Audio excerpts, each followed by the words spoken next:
Hi. இன்றைக்கி நான் வந்து 2வது இப்ப நான் 1வது வீடியோ ஒன்று செய்தேன். 2வது வீடியோ நான் செய்கிறதுக்கான காரணம் வந்து எனக்கு சில விஷயங்கள நான் உங்களுக்கு இந்த இலங்கை மக்களுக்கு மட்டுக்கு நான் சொல்லணுமென்று விரும்புறது. என்னென்னு கேட்டா, இந்த கூடுதலா வந்து இன்க்ளூடிங் என் அப்பாவும் என்னடா விடியவல் நொழும்பினோன இந்த சாஸ்திரங்கள் பார்க்குறது. சரி, இந்த என்ன நடக்குது இன்றைக்கு, நாளைக்கு என்ன நடக்க போகுது, அப்போ பார்த்துட்டு எனக்கு சொல்கிறார், "பிள்ளை ஒரு லாட்ரி டிக்கெட் எடுக்கிறியா?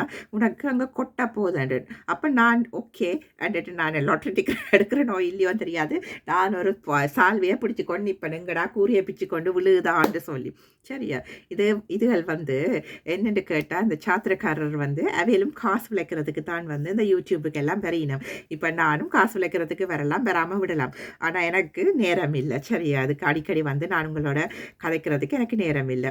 ஆனால் நான் என்ன சொல்ல வரேன்னு சொல்லி சொன்னால், இப்போ நீங்கள் வந்து இந்த எல்லாரும் வந்து காசுக்காக வரையினம்ன்றதுக்காக நீங்கள் வந்து எல்லார்ட்டையும் ஏமாற வேண்டாம். அவ்வளோதான் நான் உங்களுக்கு சொல்கிற விஷயம். என்னென்னு கேட்டிங்களேண்டா, இப்போ நல்ல நல்ல மாதிரிக்கு வந்து உங்களுக்கு ஒரு ஹொரோஸ்கோப் வந்து சொல்லினோம்னு சொல்லி சொன்னால், அவையல் வந்து 99% 99% வந்து அவையல் வந்து ஆன்லைனுக்கு வரவே மாட்டேன், அவைக்கு நேரம் இல்லை.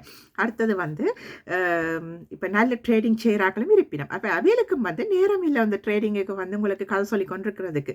அப்போ எனக்கு வந்து என்னத்துக்கு நான் உங்களுக்கு ட்ரேடிங்குக்கு எனக்கு உண்மையாக நேரமே இல்லை. இப்போ நீங்கள் பார்த்தீங்களா, நான் தேர்ஸ்டே வந்திருக்க வேணும், என்னால் இயலாது. இப்போ இன்றைக்கு வந்து நான் 2 வீடியோ டக் டக்குன்னு செய்து கொண்டு போகிறேன். அப்போ உங்களுக்கு வந்து தெரிய வேணும் என்னென்னு கேட்டால், அப்போ நல்ல ஹொரோஸ்கோப் செய்கிறாங்க. எனக்கு தெரிஞ்ச ஒரு அண்ணா இருக்கிறார் யாழ்ப்பாணத்தில், கண்ணதாசன் அண்ணான்னு சொல்லி, என்னோட ஃபேவரட் அண்ணாண்டே சொல்லுவேன். நான் அவரை ஒரே ஒரு கத்தான் பார்த்தேன். ஆனால் நான் சில பல ஃபோனில் எடுத்து நான் ஒரு 2 தடவை காய்ச்சிருப்பேன் அவரோட. உண்மையிலேயே வந்து அவரோட சாத்திரம் பார்த்துறேன்டா சும்மா பர்ஃபெக்டாக இருக்கும். சரி, அது எனக்கு மட்டும் இல்லை, எல்லாருக்குமே அது பர்ஃபெக்டாக இருக்கும். அது நிறைய பேருக்கு எங்களோட வீட்டில் இருந்து அல்லது எல்லாருக்கு எங்களோட சொந்தக்காரருக்கு எல்லாருக்குமே நல்லா தெரியும். அப்போ அவர் சொல்லிக்கல வந்து அது சரியாக சொல்லுவார். ஆனால் அவருக்கு நேரம் இல்லை இந்த மாதிரி யூடியூபுக்கு வரதுக்கோ. ஆனால் அடுத்தது வந்து அவர் வந்து இலவசமாக தானே அவர்கிட்ட சாத்திரமே இருக்கும். அவர் வந்து சாத்திரம் சொல்கிறது வந்து இலவசமாக தான் சொல்லுவார். என்னோட அவருக்கான அந்த அந்த அதனால் காசு உழைக்க வேணுமென்ற அவசியம் அவருக்கு இல்லை. ஏன்னா அது சரியாக சொல்கிறபடியே அவருக்கு அது காசு உழைக்க வேண்டிய அவசியம் இல்லை. அவரை தேடி நிறைய பேர் வருவினம். அப்போ ஆனால் அவருக்கு அது சொல்கிறது கூட அவைகளுக்கு சொல்கிறது கூட அவருக்கு நேரம் இல்லைன்னா அவருக்கு வேறு விதமான ஒரு உத்தியோகம் இருக்குது. அப்போ நீங்களும் வந்து தயவு செய்து நான் இந்த சொல்கிறது எங்களுக்கு விளங்குது. எங்கள் இலங்கை வாழ் மக்களுக்கு நாங்கள் வந்து எல்லாம் கஷ்டத்தில் வெளியில் வந்திருக்கிறோம். இப்போ தான் நாங்கள் வெளியால் வந்து கொஞ்சம் சுவாசத்தை உணர்றோம். சரியா, அப்போ நீங்கள் வந்து தயவு செய்து இந்த மாதிரி எங்களுக்கு விளங்குது நிறைய இந்த நான் அந்த நாட்டை சொல்ல விரும்பல. அந்த நாட்டில் எல்லாம் வந்து 2 விஷயம் இலவாக கிடைக்கிறது. சரியோ, போலிச்சாமியாரும், அடுத்தது 2வது விஷயம் என்னென்னா அந்த கள்ளச்சாத்திரமாரும் நிறைய பேர் இருக்கணும். அப்போ எங்களுடைய அப்பா அடிக்கடி சொல்கிற விஷயம் என்னென்னு கேட்டாங்கடா, இந்த எனக்கு அவர் ஃபிலோசஃபர், எனக்கு என்னை பொறுத்த வரைக்கும் நல்ல ஃபிலோசஃபர்ன்றே நான் சொல்லுவேன். அவர்கிட்ட இருந்தால் நான் நிறைய ஃபிலோசஃபி படித்தேன். அப்போ அது இன்றைக்கும் வந்து எனக்கு நிறைய உதவி செய்யிருக்குது. அப்பா சொல்கிற விஷயம் என்னென்னு கேட்டால், இந்த பட்டை போட்ட என்னது ஹிந்துவையும், சரியா, அடுத்தது வந்து இந்த சிலுவா போட்ட கிறிஸ்தவனையும், அடுத்தது குல்லா போட்ட முஸ்லீமையும் வந்து நம்பாத. அதாவது அந்த ப்ரீச்சிங். அப்போ அவையில் என்ன செய்வினோம்னா, உலகத்துக்கு தான் எல்லாம் ப்ரீச் பண்ணி போட்டு போவினமே ஒழிய தங்கட வாழ்க்கையில் அதை உருப்படியாக இருந்துச்சோம்னா சந்தர்ப்பமே இல்லை. இதுதான் உண்மை, அப்பட்டமான உண்மை. அப்போ எல்லாரும் வந்து காசுக்கு தான் இந்த யூடியூபுக்கு வரையினம். ஆனால் நீங்கள் வந்து தயவு செய்து இதுகளை பார்த்துட்டு ஆஹா ஓஹோ இன்றைக்கு இப்படி நடக்க போகுது, சனியன் இன்றைக்கு என்ன வந்து சுத்த போகிறார், பாம்பு காலை பிடிக்க போகுது, அது பாம்பு தண்டவாடு உங்களுக்கு எப்பாவது காலை பிடிச்சிருக்குதா, நீங்கள் போய் அதோட சட்டை விடைக்கல தான் பாம்பு போய் காலை பிடிக்குது, அது தண்டை பாட்டுக்கு அது வந்துட்டு போகுதப்பா. இது என்ன இது, இந்த உலகத்தில் வந்து அதுவும் ஒரு ஜீவராசி, அவ்வளவு தான். நான் என்ன சொல்கிறேன்னு சொல்லி சொன்னால், இந்த சாத்திரங்கள், இந்த போலிச்சாமியார் இதெல்லாம் நம்புறதை விட்டுட்டு, என்னை பொறுத்த வரைக்கும் கடவுள் இருக்கிறாரான்டா எனக்கு தெரியாது. சத்தியமாக நான் அவரை பார்த்ததே கிடையாது. அப்போ அந்த டாப்பிக்கு நான் வரையில. நானும் என் ஃப்ரெண்ட்ஸும் வந்து அடிக்கடி சொல்லிச்சிருக்கிற விஷயங்கள். அப்போ அது வேறு விஷயம். ஆனால் நான் அந்த டாப்பிக்கு நான் வரையில. நீங்கள் உங்களுக்கு கடவுள் நம்பிக்கை இருக்குதுன்னா கடவுள் நம்பிக்கையை வச்சுருங்கோ. ஆனால் நான் என்ன சொல்கிறேன்னு சொல்லி சொன்னால், இந்த மாதிரி தேவையில்லாமல் போய் அதுகளுக்குள்ள காசுகளை செலவழித்து இது வேண்டாம் எங்களுக்கு. இப்போ நீங்கள் பார்த்தீங்கன்னா எங்களோட நாட்டில் வந்து எத்தனையோ பேருக்கு வந்து இந்த சாத்திரம் எல்லாம் அப்படியே என்னது ஹொரோஸ்கோப் மேட்சிங் எல்லாம் செய்து வச்சு இந்த இங்கிலாண்டில் வந்து நான் எத்தனையோ பேருக்கு கேஸ் செய்தனால் டிவோர்ஸ், சரியா, டொமஸ்டிக் வயலன்ஸ், வேறு எல்லாம் கேஸ் செய்தேன் நான். அப்போ நீங்கள் வந்து கவனமாக இருங்கோ. இந்த இந்த இந்த மாதிரி இந்த சாஸ்திரங்கள் எல்லாம் சேர்த்து வைக்குது, இந்த இதுகள் எல்லாம் என்ன இதெல்லாம் பார்த்து தான் நாங்கள் வந்து சேர வேணும். இதெல்லாம் உண்மையாக சுத்தமாக போய் உங்களுக்கு மனமொத்து போகுதா கல்யாணம் கட்டுங்கோ. அம்மா அப்பாட்ட சொல்லுங்க, அல்லது அம்மா அப்பாட்ட சொல்லுங்க எனக்கு சாத்திரம் வேண்டாம், நாங்கள் 2 பேரும் மனமொத்து போகிறோம். இந்த நாளில் வந்து ஒரு உறவாகட்டுக்கும் என்ன பயம் இருக்கட்டுக்கும் நிலை இல்லாத தன்மை கூடுதலாக இருக்குது. அப்போ உங்களுக்கு நீங்கள் போய் கூட காசுகளை கொட்டி அந்த சாத்திரக்காரனுக்கு ஆஹா எல்லாம் படிவா சேரும். இதே மாதிரி தான் எனக்கு எனக்கு என்ற ஒரு சொந்தக்காரர் நான் சொல்ல விரும்பல, என் சொந்தக்காரருக்கும் வந்து ஆஹா ஓஹோ 2 பேரும் ஒன்றா சேர்ந்து இருக்கலாம்ட்டு. இன்னொரு சாத்திரக்காரன்ட்டா ஒரு ஒரு 40 வருஷம் கழிச்சு கல்யாணம் கட்டி 40 வருஷம் கழிச்சு அந்த சாத்திரத்தை கொண்டே காட்டிக்கலாம் சொன்னேன், யார் உங்களுக்கு கல்யாணம் கட்டி வச்சதுன்ட்டு சொல்லி அவளுக்கு பிள்ளைகள் இல்லை, உங்களுக்கு கல்யாணம் கட்டி வச்சது. நீங்கள் அவருக்கு வந்து ஒரே வருத்தம், அடிக்கடி ஹஸ்பண்டுக்கு வந்து ஒரே வருத்தம். அப்போ என்னென்னு கேட்டால் அந்த அவர் சொன்ன தாலியை கொண்டே உண்டியலுக்கெல்லாம் போடுங்கொண்டு அவன் தாலியில் கொண்டே உண்டியலுக்கெல்லாம் போட்டுட்டான். உண்டியலுக்கு போட்ட அப்புறம் அவருக்கு எந்த வருத்தமும் கிடையாது. அது வேறு விஷயம். சரி, அப்போ அப்படியான சாத்திரக்காரரும் இருக்கணும் இல்லையாண்டி இல்லை. அப்போ யோசிச்சு பாருங்கோ, அப்போ முன்னுக்கு நீங்கள் செய்த சாத்திரத்தால் அவளுக்கு பிள்ளைகள் இருக்குதா, அவையல் நல்லா இருக்கணுமா, வாழ்க்கை நல்லா இருக்குதா, ஒன்றும் கிடையாது. அவையல் எல்லாத்தையும் என்னதான் நீங்கள் கல்யாணம் கட்டி நல்லா இருந்தாலும் வந்து பணத்தோடு இருந்தாலும் வந்து உங்களுக்கு தலைமுறை இல்லையண்டா எவ்வளோ வேதனையாக இருக்கும். அது உங்களுக்கு தெரியும் தானே. சரியா? அப்போ இதுகளுக்குள்ள இப்போ சும்மா காசில் கொட்டாமல் எங்களுக்கு விளங்குது. வேறு நாட்டுகளில் வந்து அவைகளுக்கு வேலை வாட்டி இல்லை. எங்களோட நாட்டில் அப்படி இல்லை. எங்களோட நாடு வந்து எவ்வளோ கஷ்டப்பட்டு சண்டைக்குள்ள சச்சரவுக்குள்ள எவ்வளோ பிரச்சனைகள் பட்டு இங்கே இந்த வெளிநாடுகளுக்கு வந்து நாங்கள் வந்து தேவையில்லாமல் எங்களோட நாட்டில் உண்மையாக இருக்கணும் வடிவாக இருந்திருக்கலாம், தேவையில்லாமல் வேறு நாடுகளுக்கு வந்து அந்த நாடுகளில் கஷ்டப்பட்டு கொண்டு இருக்கிறோம். சரியா? அப்போ நீங்கள் வந்து இந்த மாதிரி தேவையில்லாமல் விடியவல் ஒழும்பின உடனே நீங்கள் இந்த தேவையில்லாத சேனல்களை பார்த்து உங்களை நீங்கள் வந்து இழக்க வேண்டாம். நான் அதுக்கு பதிலாக நீங்கள் என்ன செய்யுங்கன்னா விடியவல் ஒழும்பி ஒரு 5 மினிட்ஸ் நீங்கள் வந்து மெடிடேஷன் செய்யுங்களா. ஒரு 5 மினிட்ஸ் வந்து ஏதாவது உங்களுக்கு தேவையானது, அதாவது அன்றாட வாழ்க்கைக்கு வாழ்வாதாரத்துக்கு என்ன தேவையோ அதை செய்யுங்க. நான் என்ன சொல்வேன்டா, இப்போ நான் எல்லாம் வந்து நான் ஒருத்தட்ட வீடுகளுக்கும் போகிறதில்ல, சொந்தக்கார வீடுகளுக்கும் போகிறதில்லை. ஏன்னு கேட்டால் எனக்கு அது தேவையில்லாத வேலை. சும்மா தலையில் பிச்சுக்கணும். நீ என்ன செய்கிறாய், அப்போ நீ என்ன மாதிரி அவங்க அடுத்த பிளான் என்ன, நானே நான் வேலைக்கு சொல்லி கொண்டிருக்க வேணும். எனக்கு தேவையில்லாத விஷயம். எந்த பிளான் நான் என்னத்துக்கு அவைகளுக்கு சொல்லணும். வீடு அப்போ எத்தனை வீடு வேண்டிட்டேன், அப்போ இது எத்தனையாவது வீடு, அடுத்தது நீ இப்போ எங்கே வேலை செய்கிற, அதெல்லாம் அவைக்கு தேவையே இல்லை. சரியா? அவையெல்லாம் செய்து என்ன பண்ண போயிடும். அப்போ நீங்கள் வந்து இந்த மாதிரி வந்து தேவையில்லாத விஷயங்களுக்குள்ளேயோ தேவையில்லாத ஆக்களுக்குள்ளேயோ நீங்கள் போகிற நேரம் நீங்கள் வந்து என்ன உங்களுக்கு தேவை வாழ்க்கையில், நீங்கள் உங்களை நிலைநிறுத்துறதுக்கு என்ன தேவைன்றதை யோசிச்சு கொள்ளுங்க. நான் வந்து சரியாக கஷ்டப்பட்டேன். நான் உண்மையாக நான் சொல்கிறேன். நான் வந்து 3 மாதத்துக்கிட்ட எனக்கு கொஞ்சம் நிறைய காசு பிரச்சனை. சொந்தக்காரர் எல்லாத்தையும் கேட்கல, அவள் காசு தர மாட்டேன்ட்டோம். அப்போ சாப்பாட்டு கூட எனக்கு சரியான கஷ்டம். உண்மையை நான் சொல்லணுமெண்டா கோயிலில் போய்த்தான் என் சாப்பாடே இருக்கும். இப்போ கோயிலில் வந்து சில ஐயர்மாருக்கு சில ஐயர்மாருக்கு ஒரு சில ஐயர்மாருக்கு தெரியும் நான் கொஞ்சம் கஷ்டப்படுறேன்னு சொல்லி சாப்பாடு ஒழிச்சு வைப்பினோம் எடுத்துக்கொண்டு வாரது விட்டேன். அப்போ அப்படி வந்து நான் கஷ்டப்பட்டு தான் வந்து முன்னுக்கு வந்தது. இன்றைக்கு வந்து கடவுளே என்று கடவுளா யாரோ என்னவோ நல்ல நிலைமையில் இருக்கிறேன். ஆனால் அதுக்காக வந்து இப்போ வெளியிலேருந்து ஒரு எக்ஸ்டர்னல் ஃபோர்ஸ் வந்து உங்களுக்கு ஹெல்ப் பண்ணுதான்னு கேட்டால் சத்தியமாக எனக்கு தெரியாது. ஆனால் என்னோட விடாமுயற்சி என்று நான் சொல்லுவேன். விடியவலைன்னா இப்போவும் நான் வந்து இப்போ பிஹெச்டி செய்கிறேன். அப்போ அதுக்கு தீசிஸ் எல்லாம் செய்து கொண்டிருக்கேன். அது 3 மணிக்கு நான் விடியவலைன்னு ஒழும்புவேன். 3 மணிக்கு ஒழும்பி நான் இந்த பாட புத்தகங்கள் எல்லாம் படிச்சுட்டு 5 days வந்து ஃபுல் டைம் ஒர்க் எனக்கு அப்போ செய்யல. இப்போ நான் 3 days தான் செய்கிறேன். நான் என்றாலும் நான் வந்து ரிசர்ச் பாலிசியில் கூடுதலாக இருக்கிறபடியாக எனக்கு வந்து கூட வந்து நிறைய ஒர்க் லோட் இருக்குது. இப்போ இன்டர்வியூ சிட் பண்ணிக்கலையும் எனக்கு நான் ரிட்டன் எக்ஸாம் செய்யக்கல. நான் எந்த ஒரு புக்ஸையும் வந்து ரிசோர்ஸையும் வந்து நான் பார்க்க மாட்டேன். என்னென்னா அவ்வளோத்துக்கு மண்டேக்கில் அப்டேட்டடாக இருக்குது. அப்போ இந்த எம்ப்ளாயர்ஸ் எல்லாம் கேட்குற விஷயம் நான் சொல்லுவேன். நான் எல்லா இன்டர்வியூ வந்து சக்ஸஸ்ஃபுல்லாக தான் செய்கிறது. அப்போ அவையெல்லாம் கேட்குற விஷயம் என்னென்னு கேட்டால், நீ என்னென்னு வந்து இந்த இன்டர்வியூ எல்லாம் எங்கே இருந்த ரிசோர்ஸ் எல்லாம் எடுக்கிறான். யூகேபிஏ வெப்சைட் நான் போனதே கிடையாது. உண்மையாக நான் சொல்கிறேன். நான் வந்து அந்த டைமுக்கு வந்து நான் எல்லாத்தையும் அனலைஸ் பண்ணிவிட்டேன். அந்த ஃபர்ஸ்ட்டு அவங்களுக்கு பாலிசி வருது தானே, அப்போ இந்த பாலிசி வரைக்கும் நான் அனலைஸ் பண்ணுவேன். அனலைஸ் பண்ணி போட்டு போட்டு நான் அதில் எனக்கு தேவையில்லாத வேலைகளுக்கு நான் போவேன். ஆனால் சில வேலையில் நான் போக வேண்டிய காரணங்கள் வந்து ஏதாவது மாறுது, வசனங்கள் மாறுது, பிரச்சனைகள் இருக்குதுன்னா நான் போடுறேன். அப்போ அவள் கேட்குற விஷயங்கள் இதுதான். அப்போ இந்த 3 மணிக்கு ஒழும்பி நீங்கள் படிக்கிற பாடங்கள் தான் வந்து உங்களோட மண்டையில் இருக்கும். அப்போ நீங்கள் அந்த ஹார்ட் ஒர்க் போடேக்கில் உங்களுக்கான பலன் வந்து வரத்தான் வேணும். இதை விட்டுட்டு நீங்கள் இந்த சாத்திரங்களை கேட்டு போட்டோம் அதை காசு வருதுன்னுட்டு இப்படியே பிச்சு பிச்சு பிச்சு கொண்டிருந்தீங்களா காசு வராது. இப்போ எனக்கு நிறைய சாத்திரம் வேறு சொன்னவன் அம்மாவுக்கு சொன்னோம், அம்மா நிறைய பேர்கிட்ட கொண்டு போவோம் என் சாத்திரத்தை கொண்டு.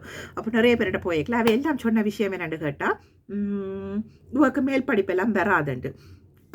எனக்கு தெரியாது, மேல் படிப்பு படிக்க மாட்டா அப்படி இப்படியெல்லாம் நிறைய கதை சொல்லிச்சினோம். அப்போ இன்றைக்கு வந்து நான் இங்கிலாண்டில் வந்து ஆக்ஸ்ஃபோர்ட் யூனிவர்சிட்டிக்கு போகிற அளவுக்கு வந்து நான் இருக்கிறேன்னு சொல்லிச்சு நான் யோசிச்சு பாருங்க. அப்போ அது என்ன பிஹெச்டி சரியோ, அப்போ டாக்டருக்கு படிக்க போகிறேன்னு சொல்லி சொன்னால் யோசிச்சு பாருங்க எந்த அளவுக்கு வந்து இந்த சாத்திரம் வந்து நல்லா இருக்குதுண்டு. அப்போ இது விடுங்கோ. அடுத்தது வந்து இப்போ இவளுக்கு கல்யாணம் நடக்காது, இவவுக்கு வந்து இது நடக்காது, எல்லாம் வந்து உங்களோட மைண்ட்லான் இருக்குது. அதை முதல்ல டியூன் பண்ணுங்க. இந்த கண்ணதாசனை நான் உங்களுக்கு ஒன்று சொல்லி தானே கண்ணன் நாங்கள் கூப்பிட்றது. அப்போ அவர் வந்து என்ன செய்வார், அவர் சொல்லுவார் 40 வயசுக்கு பிறகு அவனை நாங்கள் ஒருத்தருக்கும் பார்க்கறது இல்லையே சொல்லுவார். அது உண்மைதான். என்னட்டு கேட்டால் 40 வயசுக்கு பிறகு நீங்கள் உங்களை பற்றி அறிஞ்சு கொள்கிற ஒரு திறமை உங்கள்கிட்ட இருக்குது. உங்களோட வாழ்க்கையை பற்றி படியுங்க. உங்களுக்கு செல்ஃப் அவேர்னஸ் இருக்க வேணும். நீங்கள் யார், உங்களுக்கு என்னெல்லாம் என்ன வீக்னஸஸ் இருக்குது, எந்த ஸ்ட்ரென்த் எல்லாம் இருக்குது. உங்களுக்கு வந்து இந்த ஸ்வட் அனாலிசிஸ் எல்லாம் நிறைய சொல்லுவேன் தானே. இந்த கம்பெனிஸில் வந்து நீங்கள் வேலை செய்யலாம், அட்மினிஸ்ட்ரேஷனில் வந்து இதெல்லாம் வந்து உங்களுக்கு வந்து ஒரு ப்ராஜெக்ட் மேனேஜ்மெண்ட்டில் உங்களுக்கு வந்து ஒரு பாடம். அப்போ இந்த ஸ்வட் அனாலிசிஸை உங்களுக்கு செய்து கொள்ளுங்க. உங்களுக்கு எது வீக்னஸ், உங்களுக்கு எது ஸ்ட்ரென்த், நீங்கள் எங்கே போக போகிறீங்க, எங்கே வர போகிறீங்க, நெக்ஸ்ட் ஸ்டெப் என்னது, உங்களோட டெக் என்ன, எல்லாத்தையும் யோசிங்க. யோசிச்சுட்டு உங்களுக்கு என்ன, உங்களுக்கு எது சரி வருதோ அதை மட்டும் தயவு செய்து கொள்ளுங்க. இந்த மாதிரி வந்து அந்த சாத்திரங்கள் சொல்லுதண்டுட்டு இந்த சாத்திரக்காரருக்கு விடிஞ்சா பொழுது வட்டா அதுதான் எங்களுக்கு வந்து அவையல் அதைத்தான் சொல்லி கொண்டிருப்பி. நம்ம என்னென்னு கேட்டால் ஓகே இன்றைக்கு நீங்கள் என்ன செய்யுங்க, இன்றைக்கு வந்து அது என்னென்னா இந்த புதன் வந்து என்ன செய்கிறாருன்னா அந்த புதன்ன்ற பெண்டாட்டியை அந்த வியாழன்ன்ற பெண்டாட்டி அந்த வியாழன் வந்து இழுத்து கொண்டு போயிடும். அதனால புதன் வியாழனுக்கு பின்னால் போய் பெண்டாட்டியை கூட்டிட்டு வர்றதுக்கு அவர் போன வழியத்தான் உங்களுக்கு வந்து என்ன நடந்தான்னு சொல்லி சொன்னா உங்களோட கிரகத்தை வந்து உங்களால் பார்க்க இல்லாமல் கிடக்குது. அப்போ நீங்கள் மேற்படிப்புக்கு போயிட்டு ஒவ்வொருத்தரும் ஒவ்வொரு கதை சொல்லிவினோம். அடுத்தது கட்டியலண்டா அந்த பாம்பு அதில் வால் இருக்குது, தலை இருக்குது, அதை என்ன செய்ய மாட்டா 2 பக்கத்தால் இழுபடும். அப்போ அவை டக் ஆஃப் போர் பண்ணி கொண்டிருப்பினா எலாஸ்டிக்கா சரியோ அதெல்லாம் செய்து கொண்டிருப்பினா. அப்போ அந்த இதில் வந்து உங்களுக்கு வந்து ஒரு நல்ல யோகம் கிடைச்சிட்டுது. இதில் எல்லாம் எங்களுக்கு தேவையில்லாத கதையை சரி. அதில் அப்போ இன்னொரு ஆள் வருவா, இன்றைக்கு அந்த டரோ காட்டை தூக்கணும். டரோ காட்டை பற்றி நிறைய தெரியும், அதனால நான் உங்களுக்கு சொல்கிறேன். அது உங்களுக்கு சொல்கிற விஷயம் இல்லை. ஒருத்தி வருவா, உங்களுக்கு இன்றைக்கு சாய்பாபா என்ன சொல்லுறார், உங்களுக்கு இன்றைக்கும் எனக்கு விளங்கல. இப்போ உங்களுக்கு முருகன் சொல்ல போறாருண்டா உங்கள்கிட்ட வந்து முருகன் சொல்லட்டுக்கும் சரியா. உங்களுக்கு பத்ராளி சொல்ல போதுண்டா பத்ராளி உங்கள்கிட்ட வந்து சொல்லட்டுக்கும். அவன் மூலம் உங்களுக்கு சொல்ல வேண்டிய அவசியம் இல்லை. அதை மட்டும் தெளிவாக ஞாபகம் உங்களுக்கு வேறு எந்த தேவையாலும் இல்லை. அப்போ உங்களுக்கு வந்து முருகன் வந்து அவன்கிட்ட கனவுல வந்து சொல்கிறான்டா, அப்போ எவரேன்னு உங்கள்கிட்ட வந்து நேரடியாக அதை சொல்ல முடியாமல் கிடக்குது. அப்போ அதை தெளிவாக யோசிச்சு பாருங்க. ஏன் உங்களால் கிரகிக்க முடியுது இல்லை. இந்த மாதிரி சாத்திரங்களை விட்டுட்டு நீங்கள் படிக்கிற வேலையை பாருங்க. என்னெல்லாம் உங்களால் சாதிக்க முடியும்ன்றது உங்களை நீங்கள் செல்ஃப் அவேர்னஸ் வேணும்.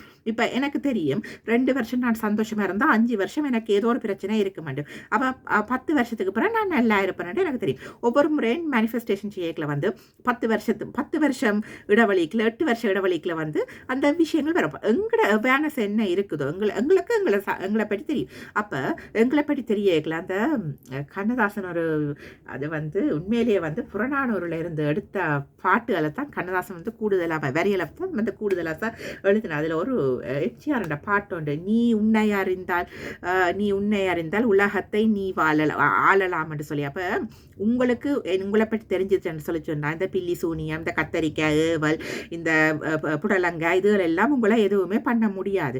அப்போ அதுதான் நான் உங்களுக்கு சொல்கிறது என்னென்னு கேட்டால், இப்போ நீங்கள் உதாரணத்துக்கு நான் எங்களோட தமிழ்லேயே இந்த கடவுள்ன்ற டாப்பிக்கை நாங்கள் விடுவோம். கடவுள் அந்த கந்த சஷ்டியிலேயே எத்தனையோ விஷயங்கள் இருக்குது. நீங்கள் வந்து ஆரம்பத்திலேருந்து முழு வரியை நீங்கள் வந்து சரியாக படிச்சிங்களான்னு சொல்லி சொன்னால் அதுலேயே உங்களுக்கான மேனிஃபெஸ்டேஷன் இருக்குது. நீங்கள் என்னத்துக்கு நீங்கள் சாத்திரக்காரன்ட்ட நீங்கள் போய் தடவி கொண்டிருக்கிறீர்கள், அந்த மேனிஃபெஸ்டேஷன் இருக்குது. உங்களுக்கு உங்களோட குடும்பம் நல்லா இருக்கணும். அந்த கந்த சஷ்டியில் நிறைய விஷயங்கள் இருக்குது. அதுக்காக நான் வந்து இந்த கந்தர என்ன சொல்கிறது, முருக கடவுள் எனக்கு கடவுள், பத்ராளி எனக்கு கடவுள், இந்த பிள்ளையாருண்ட உங்களுக்கு எல்லாம் வீணைகள் இருக்குது, உங்களுக்கு தடைகள் இருக்குதுண்டா அதில் வசனங்கள் மேனிஃபெஸ்டேஷன் மேனிஃபெஸ்டேஷன் இருக்குது. பிள்ளையாருண்ட பாடல்கள் எல்லாமே வந்து அதில் மேனிஃபெஸ்டேஷன் இருக்குது. அதுகளை படிச்சுட்டும் கூட அதனால தான் முந்தின காலத்தில் வந்து அவைகளுக்கு சொல்ல தெரியல. எங்கட மூதாதையர்களுக்கு வந்து சொல்ல தெரியல என்ன செய்ய வேணுமென்றது. அப்போ அதனால அவையில் என்ன செய்யணும்னா கடவுளுக்கு ஒரு கடவுளுக்கு மேலே ஒரு பாரத்தை போட்டுட்டு கடவுள் அதெல்லாம் கடவுள் அதெல்லாம் கடவுள் என்று சொல்லிட்டு போயினோம். ஆனால் அவைகளுக்கே தெரியும் இதெல்லாம் வந்து எங்களோட செல்ஃப் அவேர்னஸால் தான் வருதுன்னு சொல்லி அவைகளுக்கே நல்லா தெரியுமா தான் எழுதி வைக்கணும். மேனிஃபெஸ்டேஷன் அந்த காலத்தில் மேனிஃபெஸ்டேஷன்ன்றதை எழுதி வைக்கணும். இப்போ இந்த காலத்தில் வந்து இந்த வெள்ளக்காரன் எல்லாம் இதுகள் எல்லாத்தையும் படித்து போட்டு போய்த்தான் அவன் வந்து காசு சம்பாதிக்கணும். அது ஏன் உங்களால் செய்ய முடியாமல் கிடக்குது? தயவு செய்து எங்களுக்கு வேறு நாடுகளை பற்றி அக்கறை தேவையில்லை. இலங்கை வாழ் மக்கள் தயவு செய்து அது வெளிநாட்டில் இருந்தாலும் இந்த மாதிரி கள்ளச்சாத்திரம் இந்த கள்ளச்சாமியார் இதெல்லாம் வேண்டாம். இந்த சாமியார் கதைகள் எல்லாம் வேண்டாம். நான் உங்களுக்கு இன்னொரு உதாரணம் சொல்றேன். எங்கட கோயில் ஒன்றில் வந்து எங்களுடைய அம்மா போய் காலில் அப்பா எல்லாம் காலில் விழுந்து கும்பிடுவினோம். அப்போ காலில் விழுந்து கும்பிடக்கல என்னன்னு சொன்னவன் காலில் விழாண்டு. அப்போ நான் கேட்ட கேள்வி என்னட்டு கேட்டேன், அவர் என்ன கடவுளா? சரியா, அவன் காலில் நான் ஏன் விழவணும்? எனக்கு யாருன்ட்டே அவர் தெரியாது. நான் என்னதுக்கு அவர்கிட்ட காலில் விழ வேணும்? அப்போ அம்மா சொன்னது கடவுள் ஒன்று தண்டிப்பாருண்டு. எனக்கு விளங்கியல எந்த விதத்தில் என்ன தண்டிச்சு வரண்டு. ஏன்னா நல்லா தான் வச்சிருக்கிறேன். அப்போ நான் அம்மாவுக்கு சொன்ன விஷயம், அம்மா இவர் கள்ளச்சாமியார், தயவு செய்து நம்பாதேங்க உண்டு. அம்மா 15 வருஷத்துக்கு முதல்ல இந்த கதை சொல்லியிருப்பேன். அப்போ 10 வருஷத்துக்கு அப்புறம் என் அம்மா ஃபோன் பண்ணி சொல்ல, பிள்ளை நீ சொன்னது சரிதான், அவர் கல்லர் தான், இன்றைக்கு இப்படியெல்லாம் நடந்துட்டுது பிள்ளை என்று நான் சொன்னேன். இதைத்தான் அம்மா 10 வருஷத்துக்கு முதல்ல நான் உங்களுக்கு சொன்னேன் கள்ளச்சாமியார். இது எல்லாத்தையும் விடுங்கோ. எல்லாருக்கும் இந்த காசு தான் ரொம்ப முக்கியமாக இருக்கும். அப்போ அந்த காசுக்கு நாங்கள் இந்த கேவலமான விஷயத்தையும் நாங்கள் செய்யறதுக்கு துணியறதுக்கு இந்த ஒரு மனநிலை ஒன்று இருக்கும் அம்மா. அப்போ அது கவனமாக இருந்து கொள்ள வேணும். நாங்கள் தான் இதை வந்து நான் எனக்கு ஒரு 20களில் எனக்கு ஒரு 19களில் 20களில் நான் இந்த விஷயம் சொல்லியிருப்பேன் என் அம்மாவுக்கு.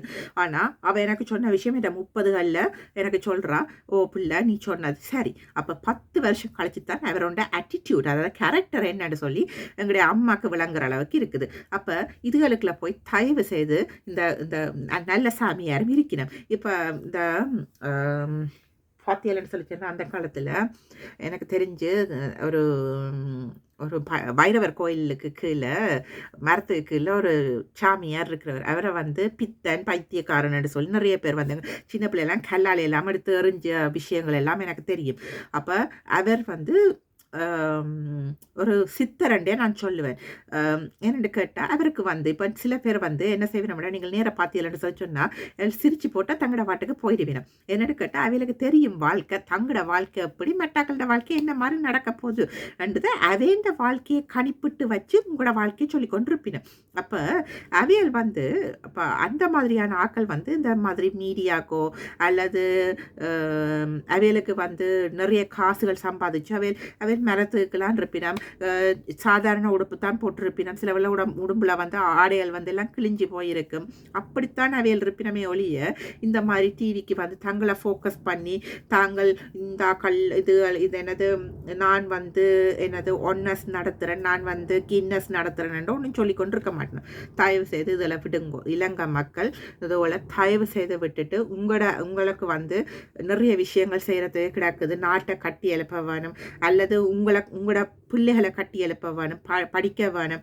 இழந்துட்டான், நிறைய ஜெனரேஷனை வந்து இழந்துட்டான் இந்த போர் சூழலால். நீங்கள் உங்களுக்கு என்ன செய்யலாம்ன்றதை தயவு செய்து பார்த்துக்கொள்ளுங்கோ.